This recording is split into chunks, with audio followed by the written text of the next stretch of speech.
नमस्कार, स्वागत है आपका। आप जो अपनी स्क्रीन पर जिन कॉलोनी वासियों को देख रहे हैं, मामला भी मैं आपको बता दूं, टाइटल तो आप लोगों ने पढ़ ही लिया होगा कि करनाल गवाही पर गए युवक पर हुआ जानलेवा हमला। जी हां, बता दें आपको कि कुछ समय पहले का जो मामला है, कुछ तारीखें चल रही थी कोर्ट में, जिसको लेकर गवाही होती है। लगभग जो मामला है वो अभी कुछ दिनों पहले का ही बताया जा रहा है, जहां पर गवाही के दौरान जब युवक जो है अपने दोस्त के साथ में करनाल कोर्ट में जाता है, तो कुछ थोड़ी बहुत देर बाद ही दो युवक आते हैं। उसके बाद उनके साथ बहसबाजी करते हुए नजर आते हैं, जिसके बाद वह थोड़ी और आगे चलते हैं तो गंडासियों से उस युवक पे ऊपर गंभीर अवस्था में जो है वह अभी फिलहाल पानीपत के एक निजी अस्पताल में भर्ती है। बताया जा रहा है कि जब उस पर गंडासियों से हमला किया गया था, गंडासियों से हमला करने के बाद वह करनाल के कल्पना चावला अस्पताल में भी भर्ती रहा, जिसमें हालात जो थी वह काफी ही नाजुक थी। फिलहाल जो परिजन है वह पानीपत के निजी अस्पताल में उसको इलाज के लिए लेकर के आए हैं। तो जान लेते हैं पूरा मामला क्या है, क्योंकि मामला जो है पानीपत की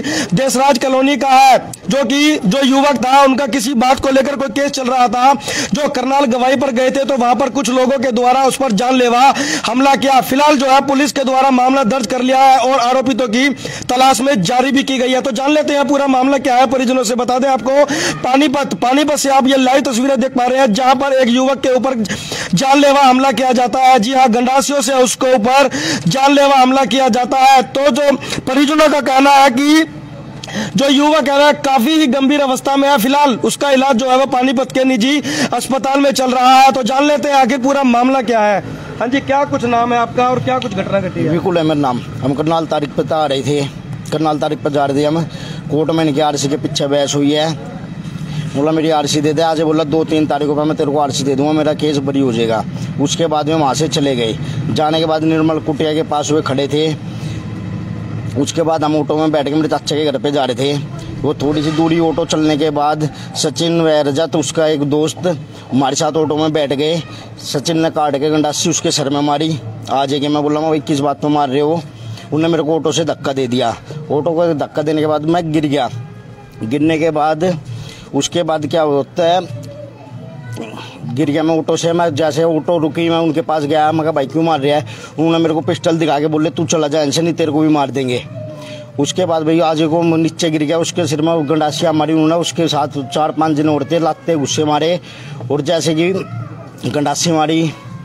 और जैसे कि मैं उनके पास गया दोबारा, मैं कहा भाई क्यों मार रहे हो? बोला तू पीछे उले।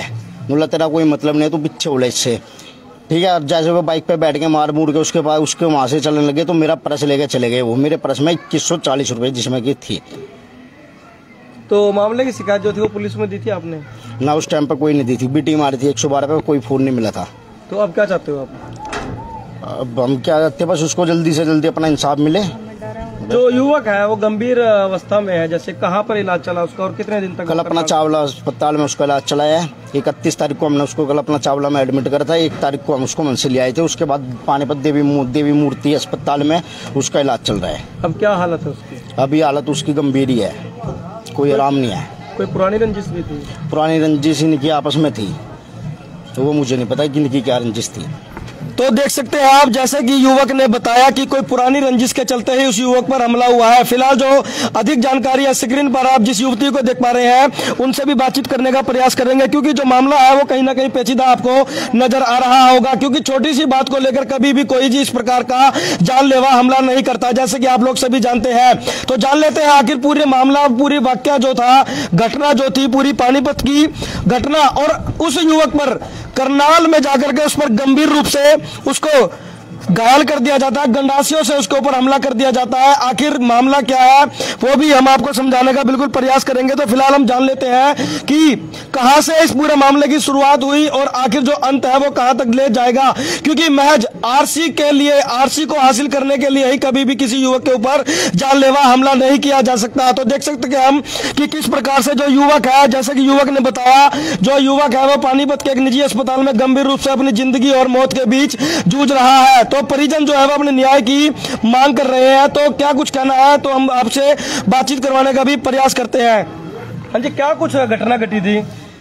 जी उस लड़के के साथ जी मेरा रिश्ता हो रखा था, उसका नाम है जी सचिन जी। हमने वो लड़का हमारे को ठीक नहीं लगा तो मेरे घर वालों ने जी रिश्ता तोड़ दिया। तो जी जिस दिन रिश्ता तोड़ा उन्होंने हमारे को धमकी दे के गए थे, अभी रिश्ता तोड़ दिया, अच्छी बात नहीं करी, हम तुम्हारे को छोड़ेंगे नहीं जी। पर हमने इस बात को इतना जी सीरियसली लिया, हमने सोचा जी वैसे ही क्या कहेंगे जी, ऐसा थोड़ा ना कुछ करेंगे। फिर जी मेरा भाई गया हुआ था तारीख पे, तो जी वहाँ उन्होंने उसके साथ बहस वूस करी होगी जी। मेरी मम्मी के सामने धमकी दी थी उन्होंने कि तू बाहर निकल, तेरे को जान से मारेंगे। पर जी मम्मी ने सोचा ऐसा थोड़ी नहीं कुछ करेंगे जी। फिर मम्मी के बाहर निकलते ही जी उसने मम्मी को बिठा दिया बस में, उसका दोस्त उसके साथ था जी। तो बोला मम्मी उसके पैर में चोट लग रही है, मैं इसको लेके आता हूँ, आप बस में चढ़ो जी। मेरी मम्मी बस में चढ़ गए और बस चलने लगी जी। मेरा भाई और उसका दोस्त नीचे ही रह गया। और तो जी वो फिर वहाँ से ऑटो में बैठे, जो सचिन और अजित नाम के लड़के थे जी उनके साथ उसके और भी दोस्त थे, वो भी मेरे भाई के साथ ऑटो में बैठ गए जी। पर उसको नहीं पता था कि ये मेरे साथ क्या करेंगे। तो जी फिर वो ऑटो में बैठती, ऑटो थोड़ी दूर आगे चला, उन्होंने उस पर थोड़ी दूर जाते ही उस पर जानलेवा हमला कर दिया जी। पहले सचिन ने उसको गंडासी मारी, फिर जी बाद में क्या हुआ क्या नहीं वो मेरे को नहीं पता। उसके साथ और परिजन थे, उन्होंने उसको साथ में जो लड़का था उसको जी धक्का मार दिया। फिर उससे किसी ने पूछा भी किस बात पे झगड़ा कर रहे हो, क्यों मार रहे हो इसको, तो बोले उसको पिस्टल लड़ा दी, बोले तू दूर हो, तेरा कोई मैटर नहीं है इससे। फिर जी और जो उसके साथ परिजन थे उन्होंने भी उसको बाहर ऑटो से निकाल के जी और उसके सर पे गंडासी मारी, मतलब जी एक तरह से पूरा उस पर जानलेवा हमला किया है। और जी मैंने जब उस लड़के के पास फोन करा कि भी मेरी मम्मी ने मुझे बताया कि जी वो कोर्ट में आया हुआ था, तो मैंने उसको बोला भाई तूने ये ऐसा क्यों किया, तो जी वो पहले मुझे बोलने लग गया मैंने ऐसा कुछ नहीं किया। फिर जी जब मैंने उससे ज्यादा कहा मैं भाई तूने ऐसा कुछ किया नहीं, फिर तू कोर्ट में क्यों गया था, तूने मेरी माँ के सामने धमकी क्यों दी, तो बोला जी कि तेरे छोटे वालों को भी घर में घुस के मारूंगा और उसको जिंदा छोड़ दिया, वो थोड़ा है क्या। बस हम सरकार से ये चाहते हैं भी हमें जल्द से जल्द इंसाफ मिले और उनको पकड़ा जाए, क्योंकि जी हमें हमारी जान को भी खतरा है। वो घर भी धमकी दे के गए जी, उन्होंने फोन पे भी धमकी दी है। और जी पुलिस के पास हम गए जी, पुलिस वालों ने उस टाइम कोई सुनवाई नहीं करी जी, बल्कि हमारे पे और प्रेशर डाल रहे थे कि अपना बयान भी मतलब इस तरह से नहीं इस तरह से लिखवाओ।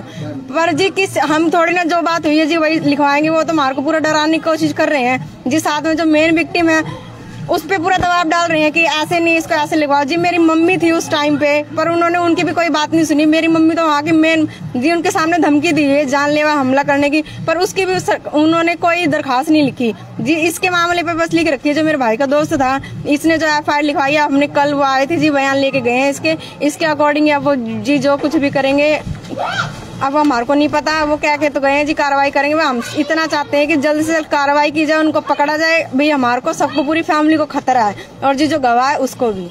ये वाकया कब का है जो मारपीट का है, जो घायल का है, और पुलिस के द्वारा जैसे कि बताया जा रहा है कि पुलिस ने जो है आज या फिर कल में ही मामला दर्ज किया है, तो लगभग कहीं ना कहीं आपको लगता है कि पुलिस की भी जो कार्यशैली है उस पर भी सवालिया निशान खड़े होते हैं जी। हो सकता है 31 तारीख का मामला है जी, फिर हम 1 तारीख को जी वहाँ पे गए, फिर जी बयान बुन लेने के लिए मारपीट, जैसे वो अगला बंदा बता रहा है जो उसके साथ में था जी, वो बोल रहा है मेरे साथ ऐसे ऐसे हुआ है। फिर जी उस पर 4 बार उससे वही बात पूछते हैं। अब जी कोई भी बंदा होगा एक तो जी साथ उस पर इतना प्रेशर, और भी फिर वो गवाह है जी, तो उसको थोड़ा बहुत नर्वसनेस तो होती है। अब 10 बार जी उससे पूछोगे तो कुछ ना कुछ तो बंदे के मुंह से निकलता ही है, पर वो एक ही बात कह रहा है जी। अब उस बात को 10 तरह से पूछा जाएगा घुमा फिरा के, वो बात तो वही है जी। चाहे किसी के सामने बयान दिलवाओ, चाहे ASI के, चाहे इंचार्ज के, चाहे SHO के जी, वो तो अगला देने को तैयार है, पर कहते हैं भी अभी तो यहाँ पे बयान दे रहा है और फिर कल को तो हम कर देगा भाई। ये तो एक तरह से हमारे को खुद डराने की कोशिश है ना भी, हम अपने बयान बदल दें, पर जो सच्चाई है वो तो सच्चाई है जी।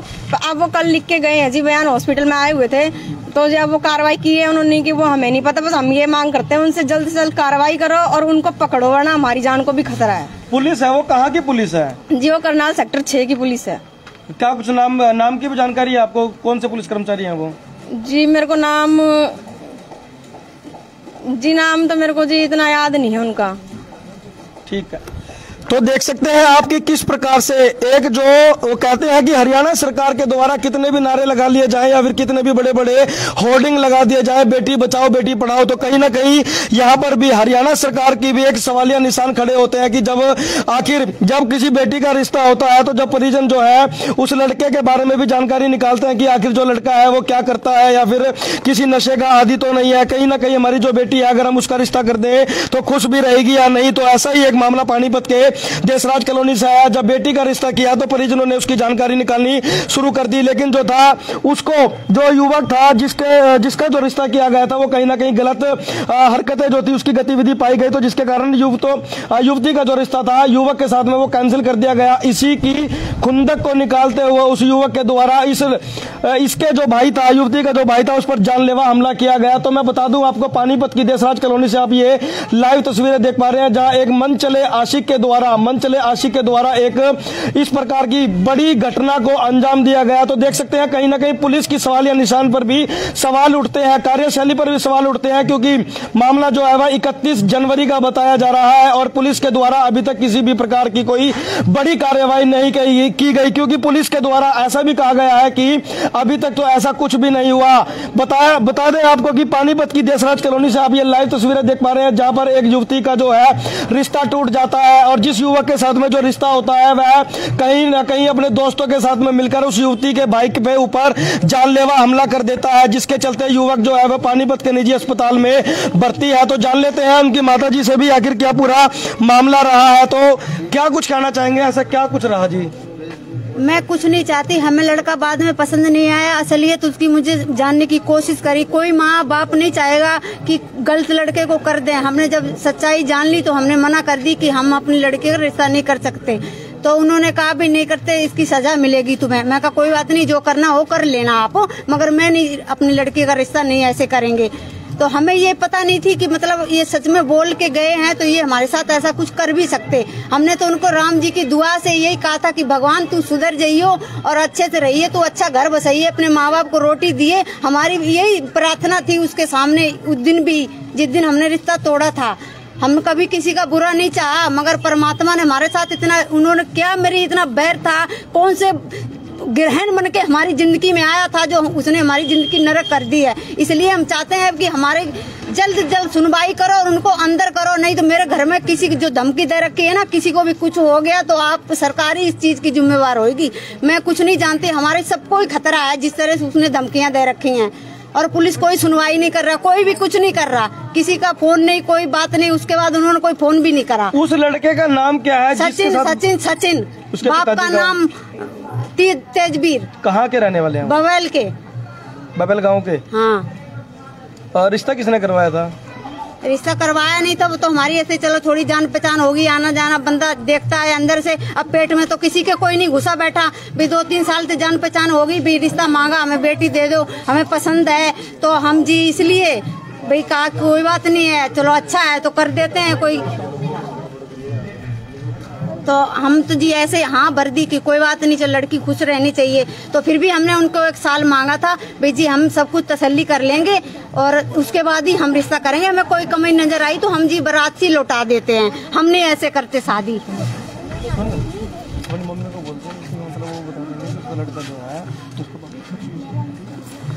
तो देख सकते हैं आप कि ये जो जमावड़ा मैं आपको दिखा पा रहा हूँ कि किस प्रकार से एक युवक का जो रिश्ता टूट जाता है तो वह परिवार को धमकी भी दे देता है कि कहीं ना कहीं आपको इंजाम भुगतना पड़ेगा। जी हाँ, तो एक बार और जान लेते हैं आखिर क्या कुछ पूरा मामला था। बेटा क्या कुछ था? जिस लड़के के साथ मेरा रिश्ता हुआ था जी, तो फिर घर वालों को लड़का पसंद नहीं आया जी। उस इन्वेस्टिगेशन के घर वालों जी उसमें कुछ ना कुछ खामियां नजर आई। क्या कमी कुछ बताइए? जी वो नशे पते का आदी था जी वो लड़का, तो मेरे घर वालों ने मना कर दिया। फिर मना करने के बाद जी उनके घर वालों हमारे बहुत प्रेशर डाला कि भाई नहीं लड़का ठीक हो जाएगा, ठीक हो जाएगा। तो जी उन्होंने टाइम मांगा हमारे से, पर मेरे घर वाले जी एक बार मना कर देते भाई अपना ले जाओ, हमारा दे जाओ जी, हमें रिश्ता नहीं रखना। क्योंकि जो लड़का तो लेन देन भी हुआ था जी, हाँ हमारी सगाई हुई थी जी। जैसे फिर वो हमारा हिसाब किताब हमने उनको कहा भी अपना ले जाओ हाथ जोड़ के और भी हमारा दे जाओ जो तुमसे दिया जाता है। पर जी वो सिर्फ जो उन्होंने मेरे को दिया था वो अपना ले गए और हमने उनको दिया वो हमारा जी दे गए। फिर उसके बाद पर वो हमारे को धमकी दे के गए थे जाते जाते जी भी रिश्ता थोड़ा अच्छी बात नहीं करी है, हमारी बेइज्जती करवा दी, इसका अंजाम तुम्हें भुगतना पड़ेगा और भी जोन सा भी फंसेगा ना उसको ही मारेंगे। भाई हमने इस बात को इतना सीरियसली नहीं लिया जी, ये ऐसे कह के गया है तो ऐसे कर देगा। उसके घर वालों ने जो मेरे पे बहुत दबाव डाला, नहीं रिश्ता मत करो जी। उसके पापा ने भी धमकी दी थी कि भाई मैं तेरे भाइयों को उठवा दूंगा, उसका पापा पुलिस में है। तो जी हम उस कारण क्या कर रहे हैं जी वो ये बोल रहे थे जैसे मेरे भाई के ऊपर जी केस था ना जी पहले, तो उसके पापा पुलिस में है। तो बोले हाँ जी, तो वो बोले कि अगर नहीं करोगे तो हम अपने भाई को बचा लेना, हम जी उसको उठवा दें। मतलब जी जो इंसान पुलिस में है मतलब अपनी वो दिखाएगा क्या जी? सरकार कोई सुनवाई नहीं करेगी इस बात पे हमारी। हमने उनको यही कहा आपको जो करना है वो कर लो, पर हम रिश्ता नहीं करते जी। आपको पता है वो पुलिस में है तो कहाँ पोस्टिंग है उनकी? जी 11-12 सेक्टर में है जी, पानीपत में ही। क्या नाम है उनका? तेजवीर अलावत।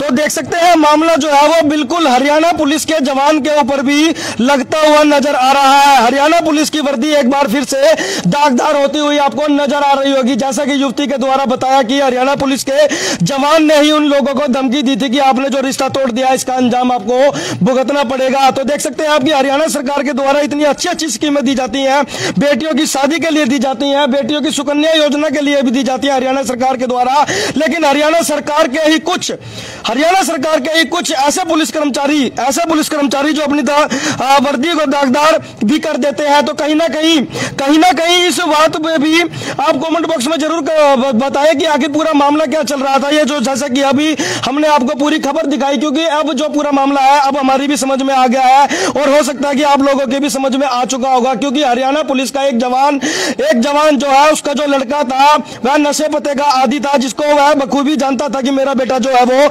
नशा आदि करता है, जिसका वो रिश्ता हो जाता है। लेकिन उसके बाद जब लड़की के परिजनों को पता चलता है कि जो लड़का है वो गलत संगत का शिकार है, तो कहीं ना कहीं वह इस रिश्ते को तोड़ देते हैं। हालांकि युवती के द्वारा यह भी बताया गया कि उसका रिश्ता भी हुआ था जिसको वह कैंसिल भी कर चुके हैं, लेकिन अब जो है वह हरियाणा पुलिस का जो जवान था वह इसी बात की खुंदक खाए हुए बैठा था कि कहीं ना कहीं मैं भी इसी बात का बदला लूंगा। और जो कि जैसा कि हमने आपको बताया उसने आखिरकार अपना बदला ले ही लिया। जी हाँ, युवती के भाई के ऊपर गंडासियों के साथ जानलेवा हमला करके उस युवक ने अपनी इस पुरानी रंजिश का बदला ले लिया है। फिलहाल जो युवक है ना पानीपत के एक निजी अस्पताल में भर्ती है और उसका इलाज चल रहा है। तो दोस्तों आपकी इस पूरी खबर पर वीडियो पर क्या राय है कमेंट बॉक्स में जरूर बताएं, क्योंकि इस समय एक बार और फिर हरियाणा पुलिस की वर्दी जो है वो दागदार होती हुई आप लोगों को बिल्कुल नजर आ रही होगी। तो बने रहिए पानीपत की आवाज के लिए। मैं मनोहर सिंह अपने सहयोगी परवीन शर्मा के साथ।